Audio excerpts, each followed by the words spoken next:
name is Garrett Sims. We got an awesome episode of Sports Time Out for you. Episode 19 with guest Nick Conn. It was great sitting down with Nick. He's a great friend to me and somebody who's supported me even with this. So it was great talking to him about our time in baseball. We're getting into the spring season, so we got a lot of great sports for you. And let's get into the episode right now.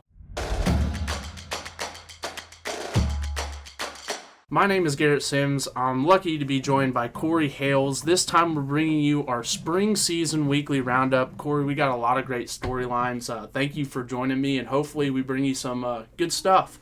Hopefully. Thanks for having me back. Oh, yeah. I couldn't really do it without you. You really could, but it's I like coming here. Well, I appreciate that. Like I said, we got a lot of great spring sports. We're kind of transitioning over. So Wellington, you obviously got baseball, softball, track. And I think Oak Grove and Odessa are the same, except Odessa has tennis. So then it's track, girls soccer, boys golf, and then boys tennis. So lots of great action. Make sure you're getting out and seeing those. The first thing I want to really talk about, Kory, is Hayden Terrell throws a no-hitter against Lexington. Yeah. I wanted to start off with that because you don't really see that too much at the high school level in general, just because, anything can happen. Yeah. Let's just say his stuff must have been nasty because to strike out 17, is that correct? Yeah, I think. To strike out 17 in a high school baseball game or at any level is impressive. Very impressive. So I'm sure there were a lot of swings and misses in there. Probably a lot of painting corners, known Hayden, but outstanding performance. The thing I remember from your story was I think 93 total pitches, 55 being strike. That's over half. Yeah. Like I said, he's a UCM commit, so he's got great stuff. He's a great athlete, but to do that, that's just insane to me. And I think the Tigers are off to a really good start. As we're recording this, they're 3-0. Right. As of 3/28, I'll say to be more exact. It is April 1st, so we will not pull any jokes on you guys. Nope.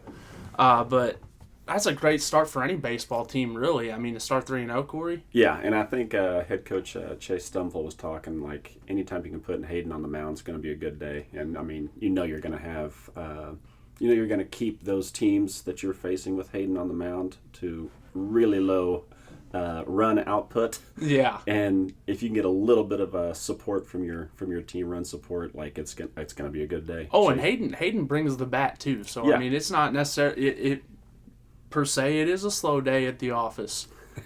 Maybe he's got to drive his own bus a little bit. Yeah, but exactly. I'm just teasing around. I like it. But what I was going to say is, and we'll talk about this with Odessa, I think a lot of times in baseball, me, coming from baseball and stuff, it's really, you get those pitchers, what can they do for you? Obviously now, but what can they do for you as you get to district time and stuff like that? And I think you've seen it, and we could talk about this, seeing it this past fall with Mickey Wheeler's Oak Grove Panthers, that if you get the right pitchers and you get the right players and stuff like that, really it's kind of any given Sunday. It is, and it's a little bit different in the fact that softball pitching and baseball pitching are obviously different, underhand and overhand. They're a little softball different. Pitcher can go back to back, all that fun stuff.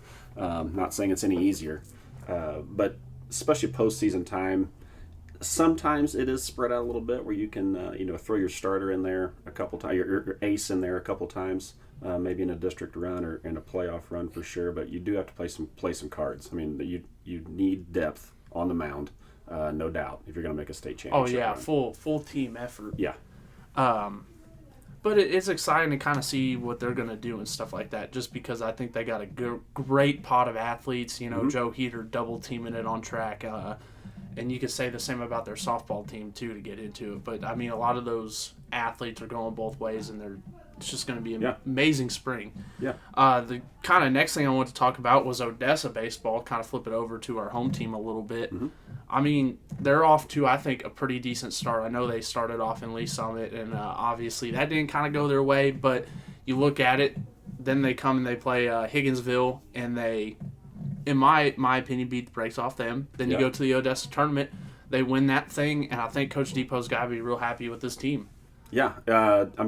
I think traditionally, and I don't know if this is, not anybody's fault, but our bats seem to start off a little slow sometimes in the springtime for our Odessa Bulldogs, and they seem to be swinging a pretty sweet bat right now. I think they beat Lexington 15-0 in the first round of that Odessa tournament.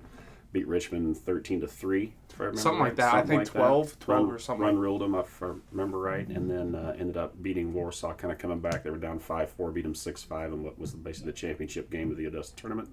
So, yeah, really great efforts. Start off 0-2 and win your next 4. Get a little momentum going into right into conference play here real quick. So I mean, it's the spring season always is, just because of graduation and everything like that. Is like it kind of does. It's more of a fast paced season. Sports go a little bit quicker, I think.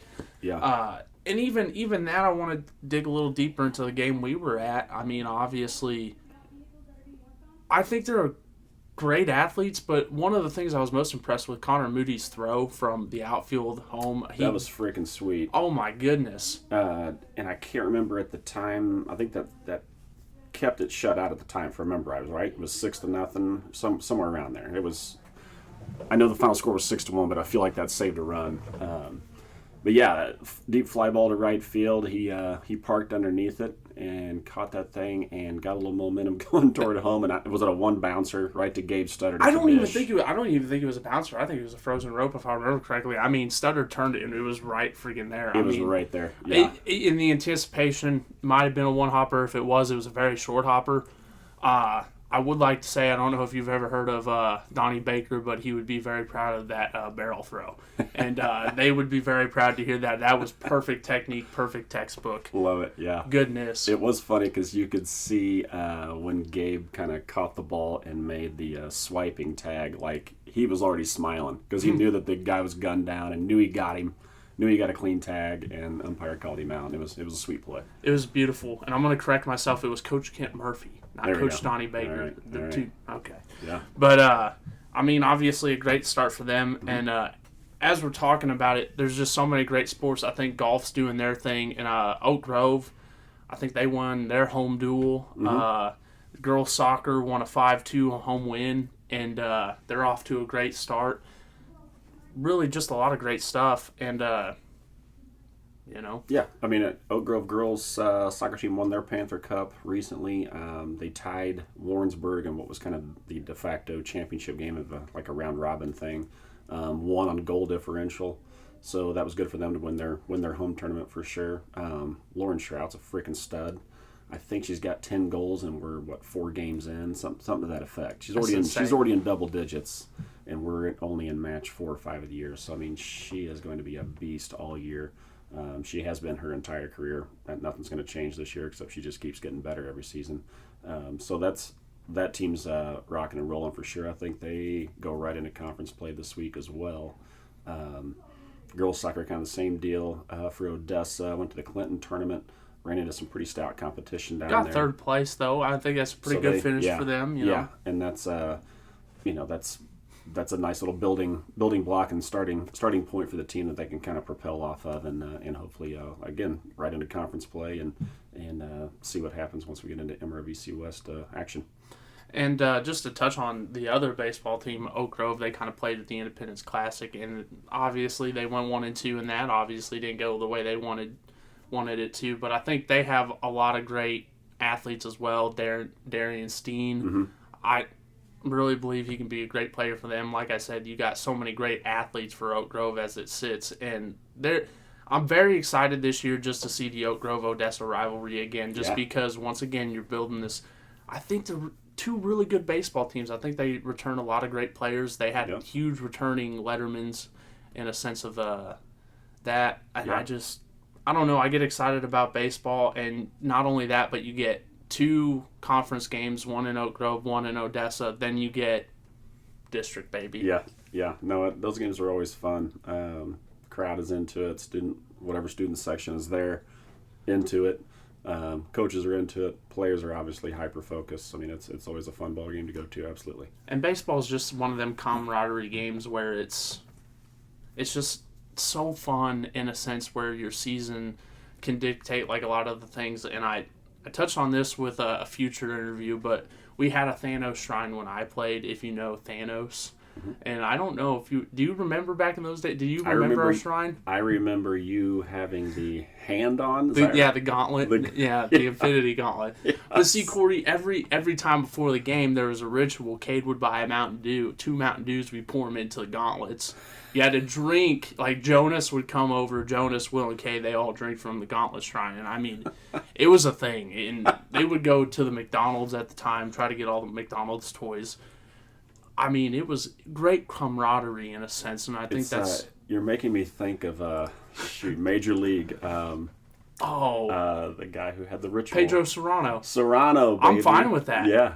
You're I Odessa's Pedro Serrano. I'll take that. I mean, I think Cade, Will, Jonas, they would all agree with that. And I mean, if you're basically saying my Thanos Shrine helped us win that district championship, we'll put that elephant in the room. I honestly don't know why that thing isn't in the trophy case right next to the district championship trophy. Because it was $100 and I do like my collectibles.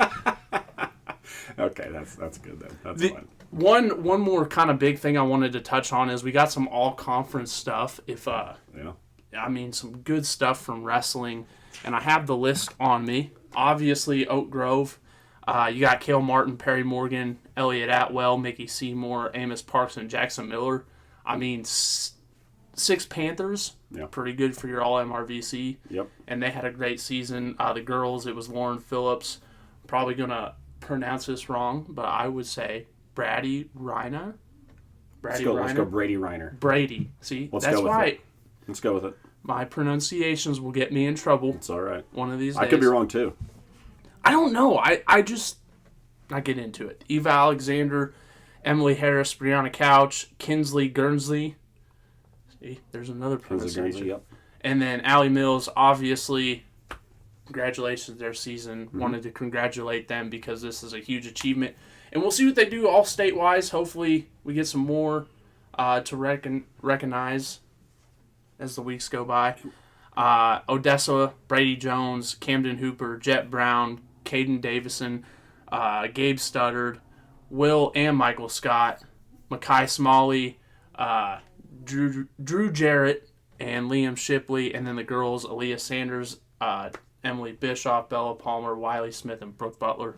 Yep, Liam Shippey, not Shipley. Different family, but that's okay. Liam Shippey, you're all right. I see. You said Shipley. It's all right.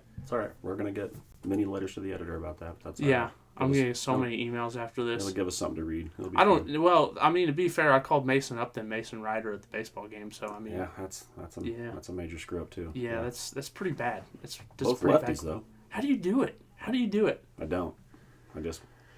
You're perfect all the time. No, it's not that at all. I just write down jersey numbers when I'm taking notes and that.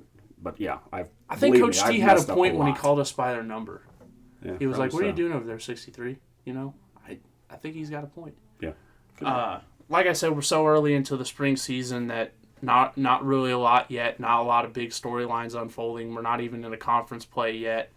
So one last thing I want to touch on. Our guest is a very good friend, Nick Conn. So. Huge interview from him, 43 minutes, so It was great talking to him. And Kory, do you got anything else for the people? I don't think so. I think at this point, the weather is still a little chilly. It's going to warm up, folks. So get out and go support these teams. They love to see you in the stands, love the support. Got a lot of good sports to support in Wellington, Oak Grove, and Odessa, so get out there. Yeah. Exactly. Support your Panthers, support your Tigers, and support your Bulldogs. We'll see you guys next week. Thank you, and we hope you guys enjoy. We got a very special guest for Sports Timeout this week. Not only a friend, but a great supporter of what we do here. And 2018 OHS alumni, member of the OHS baseball team, district champion in 2018, one of the owners of 2nd Street Nutrition, friend of the program, Nick Conn. Thanks for being here. Yeah, man. Thanks for having me. It's really awesome to be here.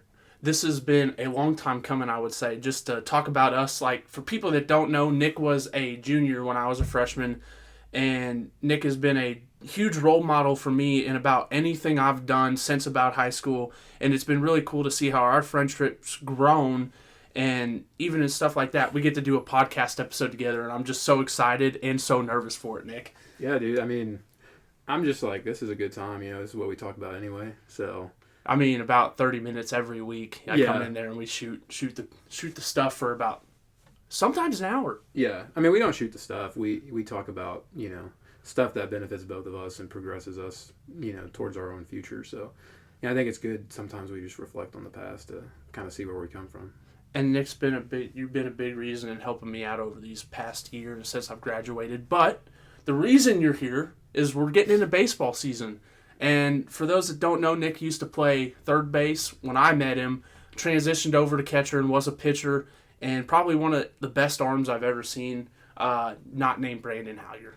Yeah. I had to mention Howyer early. Dude, yeah, he's a really good friend of mine. So, him and I kind of always had like a little bit of a competitive nature, but we always pushed each other to be better. What was it like getting to play with Howyer? He was in the same class as you, so he was like your best friend and your teammate. How was that to go through baseball with him? Dude, it was awesome. I mean, we literally grew up together, and we were playing like t-ball together, all the way up until high school pretty much. And so, I mean, it was just, really just a dream come true, when you grow up as a young kid playing ball with your boys and then you get to like take that into the high school level, it's like, it's just fun. It's a good time. Yeah, and I want to ask you, we're going to start off here about the first couple of years, and you as a freshman and sophomore, what was that kind of like? Just take me through it, and maybe what were some experiences, and how did you grow as a baseball player during those years? Yeah, it was like, you go into high school, and that's kind of usually the first time most of the guys have ever had to try out for a team. I played comp baseball when I was like in middle school and stuff, so I had done, quote-unquote tryouts, but nothing to the extent of like a full week. Every practice, you're kind of like getting judged on how you play and how you interact really with other teammates. So, I mean, that was a good time, and I made it through, obviously, the tryouts, no problem, but... Were you scared that you were actually going to get cut? Because that was like an actual nightmare of mine. No, I wasn't. Just, I've always had, at least some level of confidence in myself, and I kind of felt like, it's not the first time I've had to try out for something, and then I'm not... no offense to anybody that comes from rec ball, but like I had been playing competition baseball, so I kind of felt like I would be all right, Can I ask you where you're playing competition ball at? I played just kind of different teams, no like premier, like YBC or some of the other ones, can't even think of them. But I just kind of played around different teams. Honestly, like played with some different demographics of people, which is really cool because. Not necessarily something you get to do on the high school team. And baseball is one of those sports where you have to kind of see so many different things, and that's like what we'll talk about with like our teams in district and stuff. You see so much different competition in that. Yeah. But to your point, I just wanted to ask you a little bit about that, and then going from competition ball to high school baseball, what was there anything that stood out to you as being so different? I felt like we were actually playing for something. Like competition ball was like, I paid money to be here. I'm really just working on myself. All the guys on, competition baseball is like, I want to go make my high school team, or I want to be really good so I can get looked at by like scouts for college. But like high school is kind of different. It was like, we all go to class during the day, and then we get on a bus and we ride to a game together, and we get chewed out together by the coach, and we got to like pay the price for that in practice. And so it was just more of like an actual team atmosphere, because I mean it was like you're living your day-to-day life with these guys that you're also playing on the diamond with. And I want to ask you a little bit about we had Brad Mayfield together, and I just wanted to ask you about what was kind of him as a coach for you like. What did he teach you? Did he have any advice or anything like that stands out to you? And maybe what did he do to help you as a baseball player? Yeah, man. Brad Mayfield was a legend. I mean, just in Blue Springs area, and then coached Rob's A's and some other teams, and just really successful in the Blue Springs School District as a coach.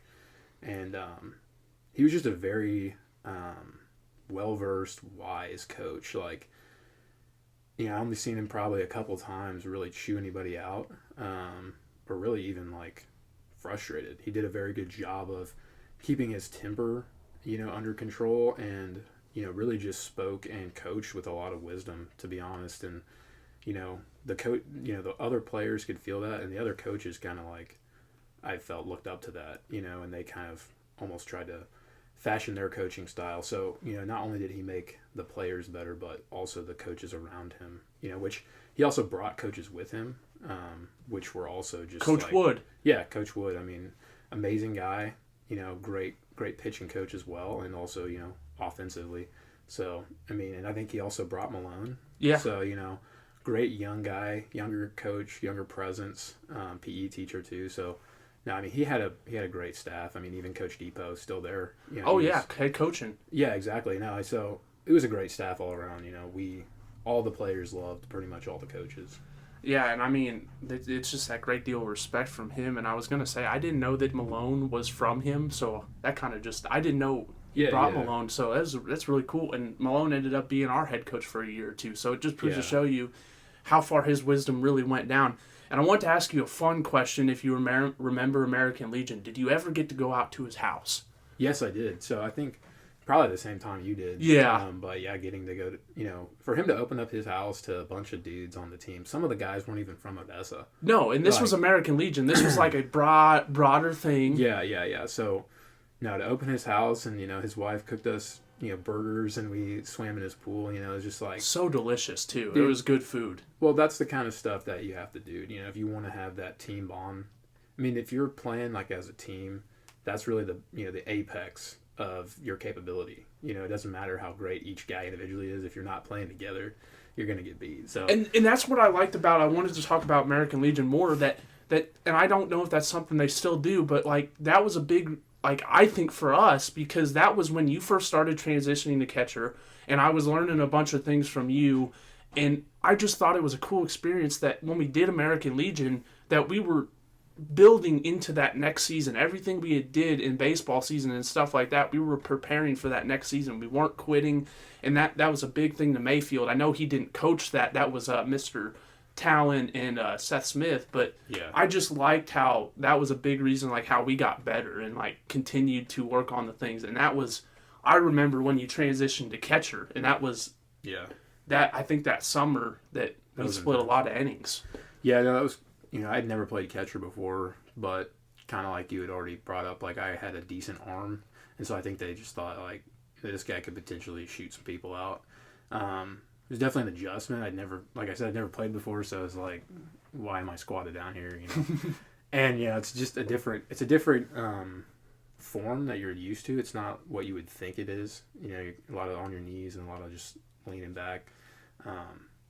But yeah, I guess, and that's really all I played. I don't know if you remember or not, but like my senior year, I think I maybe only suited up twice to actually catch. Yeah, because then it transitioned more to Will. Than it was you. Yeah, and I was on the bump more, and really like our number one spot at third. Obviously I was a senior, so I had the most experience over there. But yeah, no, it was an awesome time, and getting to split that with you. I knew you were a younger guy. I knew you had more experience than me for sure.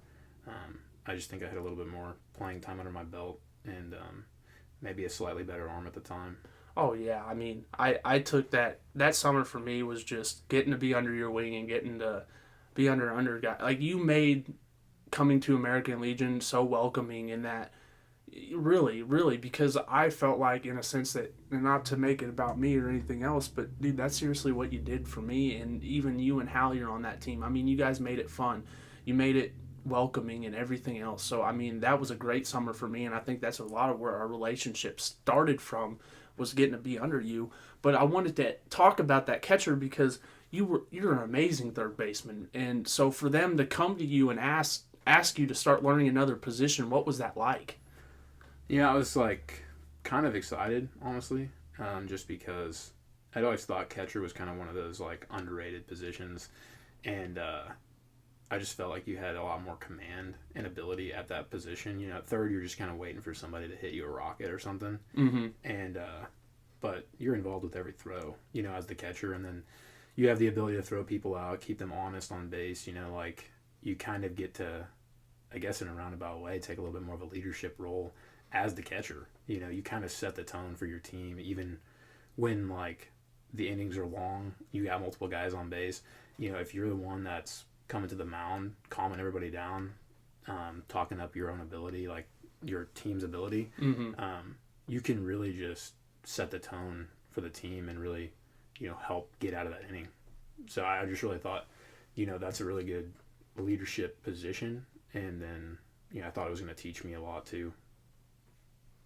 And, you know, like you said, you obviously didn't do it as much as we got into the season and stuff like that. But let's talk about that senior season and kind of how it ended and everything like that with the district championship and winning that. But like we talked about before we even got here, you look at the record and stuff like that. We talked about the DeSoto tournament and stuff. But I just kind of want to talk about that year as a whole and just kind of go through, you know, maybe what you thought, you know, and yeah. Yeah, no, I think, you know, that senior year was probably the funnest baseball I'd ever played. I was playing with guys that I'd been playing with for a long time. Coaching staff was still there. Loved all those guys. So just a really good atmosphere.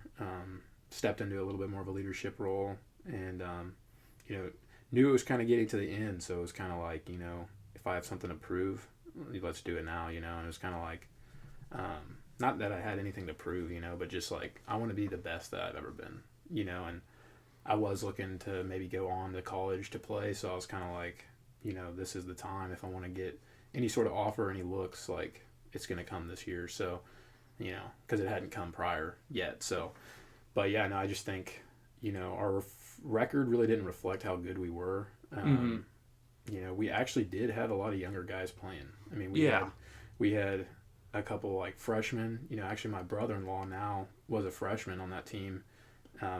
Really good pitcher, but like he was young. Logan Empson, for those yeah, that's my brother-in-law. But no, I mean, so we just had a lot of young guys, and they had never played with us, you know. So it was like you had a core, you know, number of guys that had been playing for each other for a while, but then you had like some new young talent coming in that could definitely play, but didn't necessarily have as much experience. So, you know, there's a lot of like, you know, integration. Yeah. I'd say like growing pains. Yeah, yeah, and you know, Hallier and I did a lot of tried to, you know, incorporate those younger guys as much as possible, trying to hang out with them, you know, like Logan Empson and Justin Griffith. Yeah. And even Brett Duncan, I think, was playing too.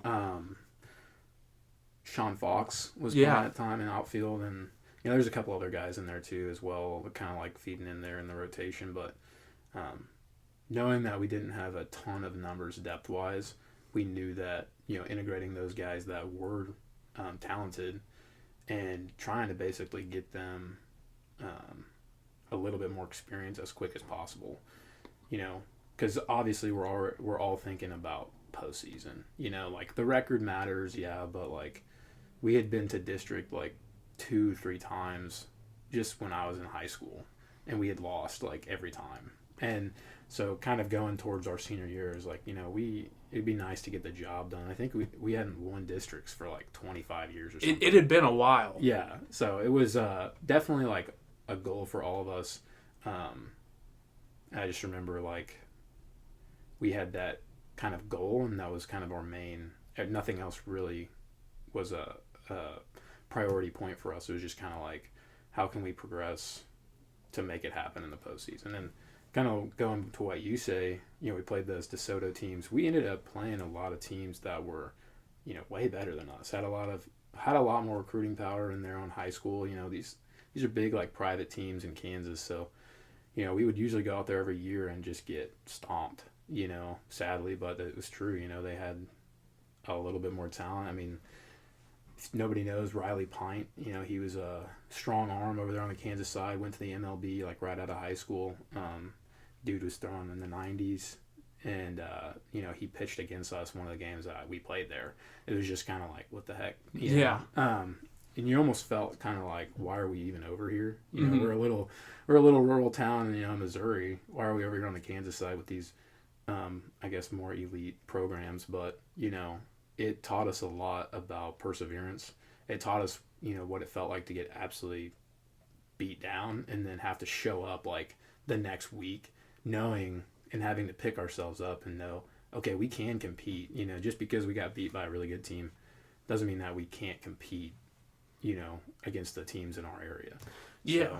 And I mean, baseball's a 9-inning game, and I thought that was one of the things that your leadership, yours, Hallier's, and Cooper's leadership was never give up. You guys were guys that came to work and did what you had to do to get better. And that was one of those things I think that led us to districts and everything else is you guys never quit. You guys never forgot about what was at stake and everything else. And there was no better example of leaders that just came to practice, wanted to get better, did what they had to do. And even I wanted to say this with you and Halyard and Cooper himself. I mean, you guys seriously made us feel so welcomed as a younger, and I wasn't that younger class, but you did. Even if it was Cade Adams who was playing as a freshman or Jonas Bennett or Will Fox, I mean, you guys were the most positive in picking each other up, making us feel integrated. And I think you guys are such a big reason that we made that district run.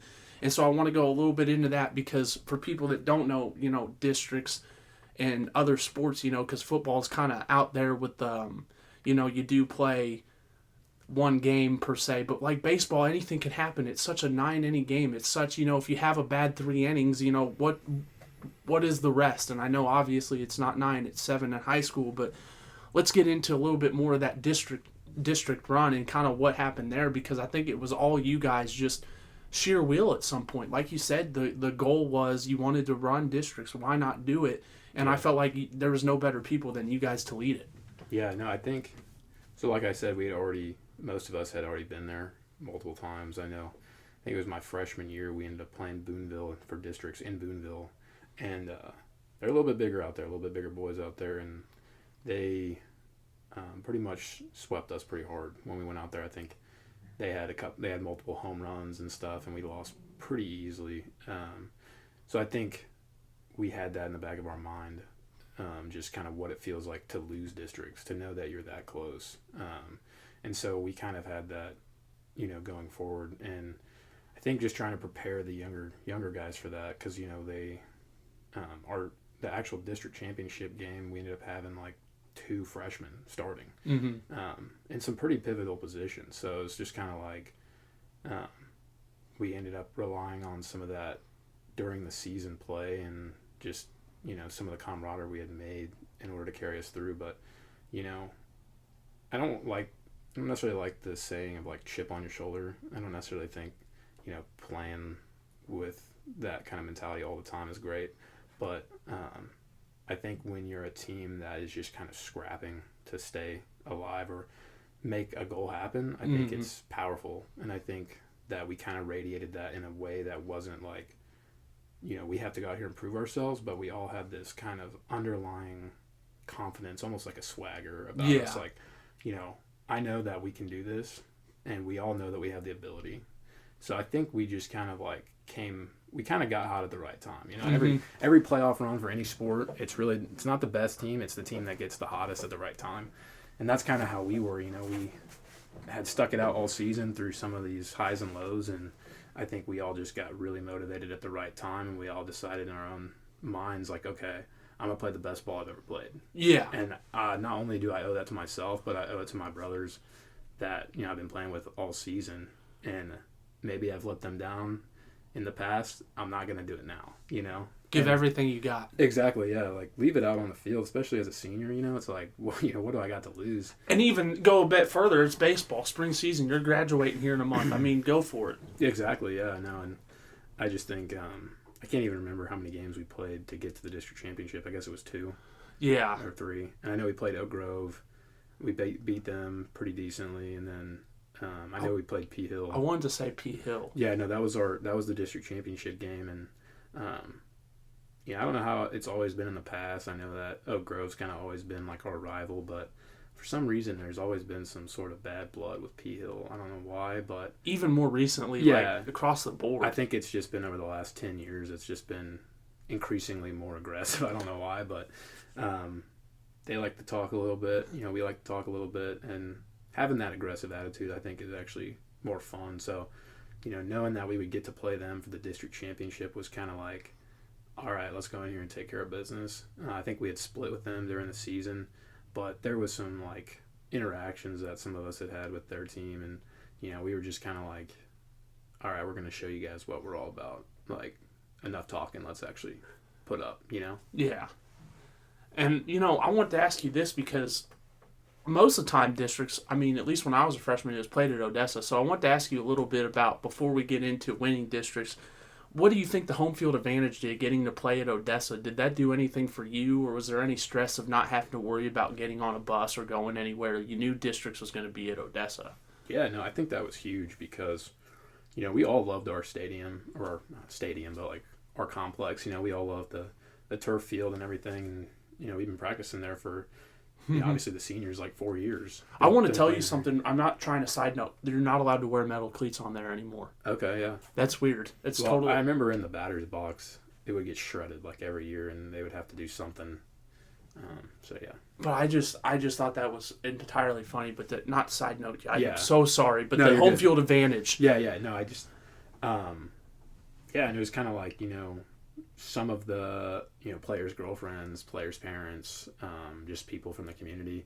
A lot easier for them to come to the game if they don't have to travel. So we had a little bit bigger of a home field crowd, and a lot of parent support really from the guys on the team, and aunts, uncles, cousins. A lot of people were coming out to support, and even kids that had never really watched baseball knew we were playing the district championship game there in town, so they'd come, and it just kind of created this atmosphere of like a winning atmosphere. Mm-hmm. It's like, let's do this for the town. And I know it kind of sounds cheesy because it's just small town district championship game, but like it meant a lot, to us, and it meant a lot, to the city, I guess, the town, not the city, but the town. And it's not state, but when you haven't done something for like 20 something years, Oh, it's a huge accomplishment.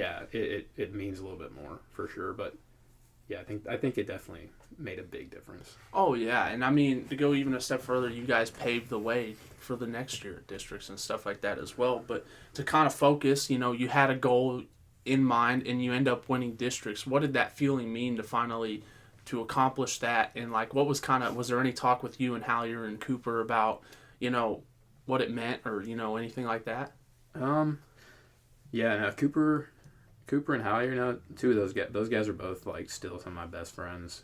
Great guys, and I really just felt like we had an unspoken mindset between the three of us, and we actually ended up having to make a call together on the day of districts. I don't know if you remember that or not, but the guy that was supposed to be starting third had, done something at school disciplinary wise or something. I'm not sure, but. Basically, his eligibility to play third was in question, and Coach Mayfield, dude, this is an amazing play by Coach Mayfield, but he came to us and said, this is your guys' district championship. I'm not going to make the call for you. If you want him at third, you just say the word and I'll let him play. But if you would rather him not, then we can put somebody else there, right? So, us three had to make this decision on, do we put a guy in there that is like 1 year older, who has a little bit more experience, even though he was like, I guess he was telling some people at school like, oh, I don't really care what happens with district, I'm ready to get to the summer league, I'm remembering. Yeah. It's all coming back to me. Yeah, so we kind of were like, do we really want a guy whose mind is not there? If he's saying that at school, like that's probably what he's thinking, and so we made a decision to not play him. We made a decision to start Justin Griffith at third base. And dude played out of his mind that night. It was amazing. But we kind of made that decision on integrity, and just kind of like, I'm not going to put somebody in there that's older just because he's older, and it was kind of like we had built relationships with both those guys. But, I think we made the decision on mindset that night, and it wasn't about necessarily your ability. It was more about how bad do you want it. And we knew that, a freshman, a little bit more hungry, might play more. He might show up more for us. So, getting to make that decision, though, like 30 minutes before the game. And not only that, but the trust and respect that he has in you three. Yeah. And you mean from Mayfield? From Coach Mayfield. Yeah. And, it was like Mayfield was a pretty selfless guy, and so, it probably doesn't mean anything to him, because like through his whole coaching, I mean, he's a Hall of Fame coach. So like for his whole career to win a district championship in Odessa is not one of the highlights. But no, I mean, it could be for him personally, but as far as his record goes, but so he, knowing that for him though, like he knew that he was there for us. And I think that when you have a coach that has that mindset of like, I'm here for the players, not the other way around.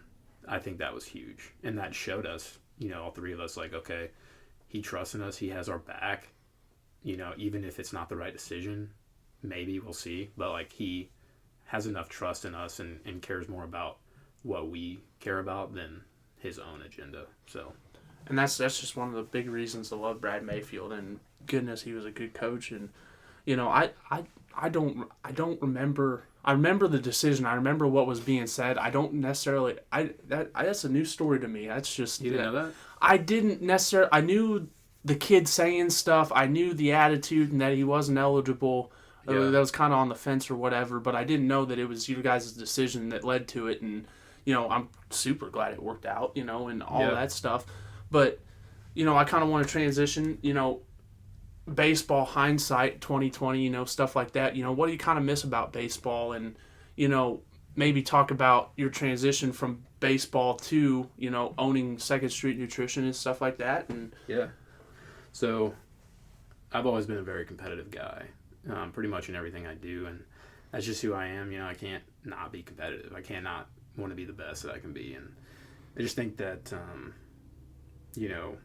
losing baseball, you kind of lose a very easy outlet for that competitiveness, and something that you've invested a lot of time and effort into. I needed something more, like that. And so right out of high school, I went into construction. I did that for a while, and I just never had that. There's no competitiveness there. No. And so it's just kind of like, that's not. I just felt like there was something missing, and then when my wife and we were engaged at the time, we got the opportunity to, we had already kind of been like entrepreneurial, and we kind of wanted to have something, but we got the opportunity to do a nutrition store like this, and we were both kind of like, this is it. Like, this is going to challenge us. This is going to be something that we get to put in every day, and if we don't, like, it's based off of our own actions, what happens, and I think for both of us, being athletes all of our life, that was kind of what we wanted to do. Sink or swim, it's something that is going to challenge us every day, and it's not going to be mundane. So, but I definitely think, the discipline and just the leadership that we learned through the sports that we played in high school just helped us to be maybe a little bit more prepared for being business owners. And you guys have became, community leaders, really, just out in the community. So what does it mean to kind of have this business and give back to Odessa and still be involved in, to give back to this great community still? It means a lot. It means the world pretty much. It's really just the support of the community that allow Laura and I to be able to do what we do, and it's just kind of like, it's awesome to be able to be here and still see people that we grew up knowing, teachers, people in the community, other people we went to school with, their parents, coming in and supporting. And it's just really awesome to see that. But you also get to see, I tell you what, like, we have some amazing relationships that we've made through the store with people that we didn't even know who they were before. And so it's just really awesome to see, like, people that in your own community that you may have never met, just being amazing people and being able to, like, have an amazing relationship with them. It's just, to me, it just shows, like, that's what Odessa's all about, and, like, that community, it's a small town thing, and we've learned that probably more this year than ever, as we, work on expanding and having other locations and things like that. We've seen, like, there's truly nothing like a small town and the support of people that come out to support those in their own town. Yes, sir, Nick. And I was going to say, too, you guys do a lot of fitness challenges, and obviously you're a big lifter, big in the weight room and stuff like that. I just wanted to ask, like, those relationships and, like, that you build with these people, like, how does that make you feel? And, when maybe somebody comes in and they're looking for answers and you're able to be an open book for them and be able to help them find whatever they're needing and to be able to build that and be a person that they can lean on and trust on. What does that kind of mean to you? I really feel like that's why, God's put us on this earth, my wife and I both, and I feel like he's given us all these opportunities in order to do that, and I feel like we both feel like that was God's purpose for both of us, and it still is, and we don't know, exactly where he's going to take us. This is probably just the beginning for what he has for us. But I think that for us, it's, just if we can have, a predisposition and a mindset towards fitness and a healthy, active lifestyle, then why not share that with other people that maybe struggle with that? We all don't have the same upbringing. We don't all have the same opportunities in life, but, if we have been given an opportunity to know and be involved in that kind of lifestyle, it's our duty to be able to share that with people who may have not, and just kind of informing people too. There's just, there's so much, nowadays in that kind of lifestyle, and there's so much that you just don't know, with social media and everything, and there's just so many things going on out there, and, all we try to do is just say, whatever works best for you, whatever's healthy and works best for you and is something that you can incorporate into your daily life, that's what we want you to do. If it's not the products that we offer at our store, that's okay, but at the end of the day, what we want is we want the people that we interact with to walk away maybe with a little bit more healthy of a mindset and a little bit more of a plan on how they're going to take control of their life, Yeah. And what is maybe some, I know you got into it a little bit, but maybe what's some of those things that you tell them as they're starting to get into it? What, like, as a beginner, what would you tell them? As far as nutrition? Yeah, nutrition, and just, what's your advice? Because I know sometimes, like us is in the fitness, like you get so caught up in comparing yourself in this and this and this and wanting to hit a certain goal or something like that. So maybe what's one piece of advice to help calm somebody down, or, help them realize that they're still on track or something? I usually just tell people that you're like a couple steps from changing your life in any given aspect. And through nutrition, I definitely think that's true. If you can sit down and really you have to take inventory and stock on what you're already doing. Mm-hmm. Obviously, what you're doing has probably got you to where you are, which that's probably feeling dissatisfied or weak or whatever the case may be. So it's like, okay, let's do stock on what you're doing. Let's see where you're at. Usually there's some really big habits or predispositions that are causing people to be in this position. And from there, the advice is just how can we incorporate a change in those areas in your own life in order to get you where you want to be, in order to promote healthier options, and it's all about starting simple. You don't want to just jump for the moon on your first go around. You know what I'm saying? Like, yeah, you gotta be smart. You gotta understand your limitations, and everybody has a different discipline level. If you're not very disciplined at all with your diet, then changing 50 to 75% of it is probably not going to be very attainable, and the longevity on that is not very high. So, I think it's just starting with something simple. If you're somebody that drinks 32 ounces of soda a day, let's work on only drinking 32 ounces of soda twice a week. And it's like, or in total, 64 ounces in a week. Right, that's a huge change already right there, but like it's something a little bit more attainable, and then that's just an example, but kind of that idea of starting small and incrementally changing, because everybody wants to lose weight fast, everyone wants to get big fast, but the key to the lifestyle that you want to achieve is being happy with what you're doing and being happy with how you are. So, if you're miserable doing a diet or whatever, like, you're not going to have, you may be looking good, but you're still miserable, right? Yeah, you're not happy. Yeah, it's finding alternatives to things that maybe you have crutched on for a while that are going to allow you to be happier in who you are and be healthier overall. So that's kind of like our method. That's kind of what we try to help people with, and I really just think that's the most important thing is starting somewhere that you can obtain and then naturally progress. That's how weights work, Yeah. You have to start small somewhere and you keep breaking down your muscle, and it keeps rebuilding over and over and over again.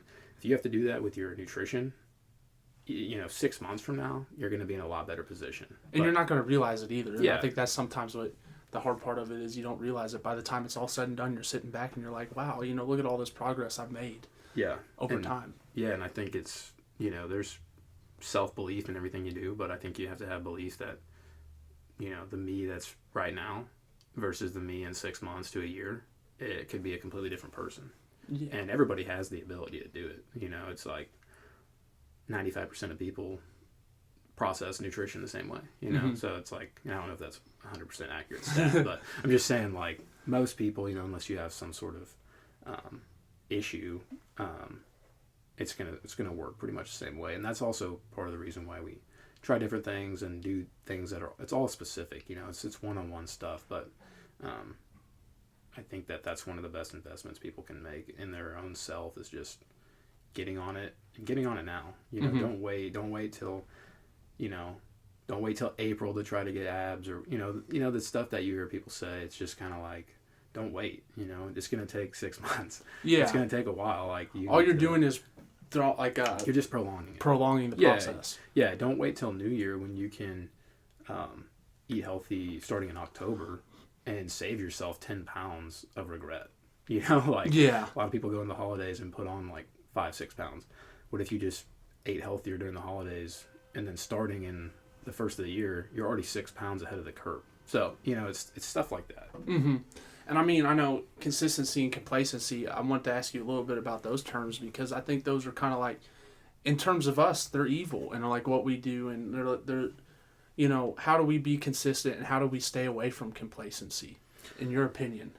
Yeah, I think complacency is just, it's a limiting belief. I think it's, you're complacent because you don't necessarily believe that you can get out of your certain circumstance or your current circumstance. And I think, or you just kind of get relaxed, you get tired of trying to push harder or whatever. So I think that's kind of like the complacency aspect. And I think consistency is one of those things where it's not 100% going to fit the mold. You know what I'm saying? Like, yeah, you can be consistent, but not all consistency equals progress. If you consistently go in and do the same weight every week at the gym, you're not going to get any stronger. So I think being consistent in the right areas. I mean, if you're consistently addicted to something, that's not good. So it's like, you have to consistently be productive, and that's the hardest part. Yeah, or consistently make progress. Yeah. And I kind of wanted to ask you, you and Laura do a lot of events. You guys travel a lot of places with Herbalife and stuff like that. And I just wanted to ask you, maybe, what are some of your favorite events to go to, and what are some big things you've learned from going and meeting different people and going to these events? Yeah, probably some of our favorite events is just, they do one giant event every summer, and, 15,000 people come to it from all the way across the United States, and people from like Mexico, Canada, and there's even bigger ones that are worldwide. But just seeing people from all different walks of life, and then seeing people that are successful, and showing you kind of like, they'll put up pictures of the people that they've helped, or they'll put up pictures of the people that they work with that are on their team or whatever, and it's like, okay, these people are not only successful in their own business, but like, look at all the people they've helped. Not only in like business, but think about all the people that, these people have helped lose weight or gain muscle, or really just achieve a healthier lifestyle. Like, that's a lot of impact.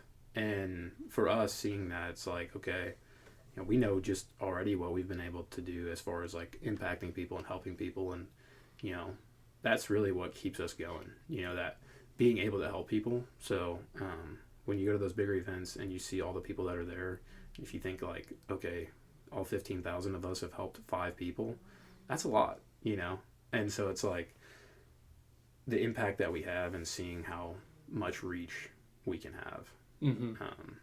That's probably the biggest thing. And I wanted to just ask you kind of couple last questions here, wrap things up. But I wanted to say, what does it mean to have somebody like Laura, obviously, to do this with, and to, to have such a support system and everything like that, to have somebody that is so competitive like you, and to be able to tackle this adventure with her, what does that mean to you?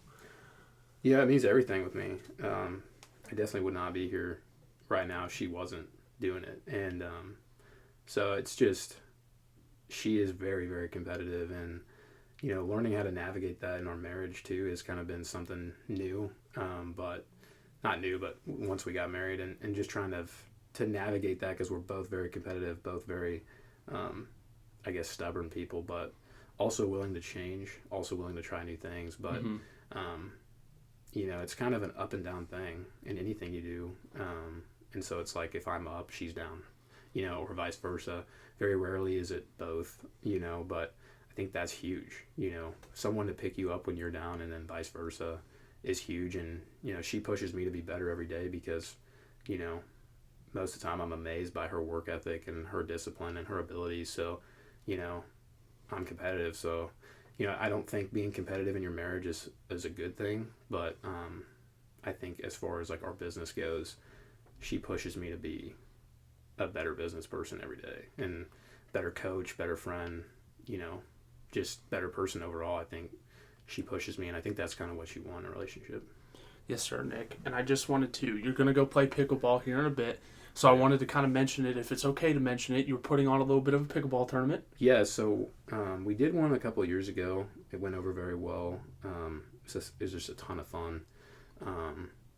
We're trying to do another one this year in May. We're going to be releasing probably a more specific date. We got to talk to the park and make sure that's okay and everything. But we're going to try to do a co-ed tournament. Just think it'd be a fun thing to do for the community, and trying to do a co-ed, trying to keep it a little bit more balanced, a little bit more entry level. We had a couple really good dudes show up to the last tournament. They're great pickleball players, but kind of just laid the hammer down on some of the entry level people, So, not that that's bad, but we're just trying to do something to where everybody can at least have a shot. You know what I'm saying? So, we think that co-ed setup might be the best option.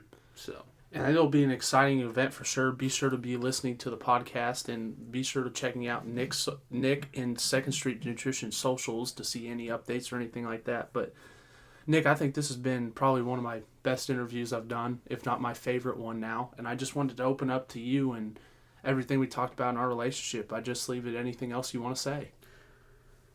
No, I just think, thanks for having me on here. It's one of the first times I've been able to kind of have like a platform, I guess, to speak on, and it's good. You and I talk a lot, about faith and about work and about the gym, and I think getting to have those conversations to where maybe other people can hear and they can hear, and maybe it'll help them. Yeah. I think that's super awesome, and like you said, I'm a big supporter of what you're doing here, and I think that I think you got the skill in the world to do it. So I'm like. Yeah, I'm rooting you on, and I think that this is just something that was needed for sure. Yeah, and before I end it, I just want to say a big thank you, and seriously, there's no greater support I've had in doing this and everything we talk about, from faith. You've helped me grow there, to the gym, to businesses, to this being the podcast and everything else. There's not a greater person that I would love to share our relationship with, to the world and everything. So Nick, from the bottom of my heart, thank you for coming on the episode today, and just thank you for being you, man. Yeah, man. Appreciate that, yeah.